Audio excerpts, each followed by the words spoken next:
বিশ্বের দুই বৃহত্তম অর্থনীতি যুক্তরাষ্ট্র ও চীনের মধ্যে চলমান শুল্ক যুদ্ধের উত্তেজনা আবারও নতুন করে উত্তাপ ছড়াতে শুরু করেছে। এরই মাঝে নানা কৌশলে বিশ্ববাজারে নিজেদের প্রভাব বিস্তারের চেষ্টা করছে যুক্তরাষ্ট্র। একই সাথে চীনের সঙ্গে বিশ্বের বিভিন্ন দেশের বাণিজ্য সীমিত করতে চাপ দিচ্ছে দেশটি।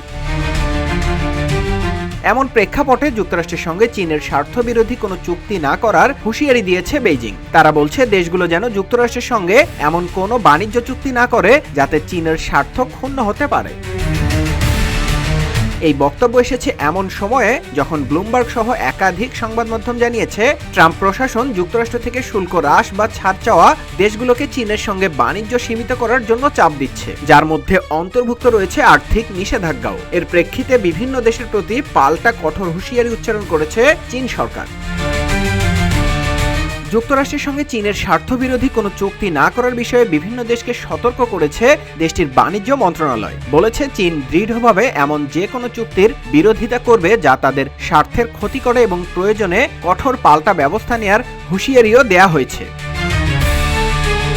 চীন তাদের নিজস্ব অধিকার ও স্বার্থ রক্ষায় দৃঢ় প্রতিজ্ঞ এবং অন্যান্য দেশের সঙ্গে সংহতি জোরদার করতেও ইচ্ছুক।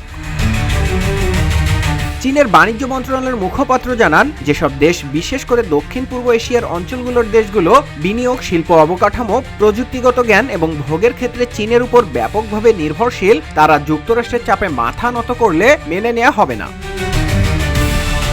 এদিকে ট্রাম্প প্রশাসন প্রায় 50টি দেশের সঙ্গে শুল্ক ছাড় সংক্রান্ত আলোচনা চালিয়ে যাচ্ছে। জাপান ও ইন্দোনেশিয়া যুক্তরাষ্ট্রের সঙ্গে দ্বিপাক্ষিক বাণিজ্য আলোচনা করছে, যেখানে তারা যুক্তরাষ্ট্র থেকে খাদ্য ও পণ্য আমদানি বাড়ানোর পরিকল্পনা করছে।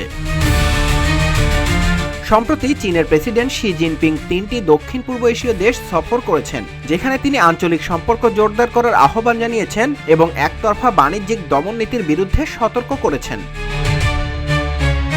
নিউজ ডেস্ক, রূপালী বাংলাদেশ।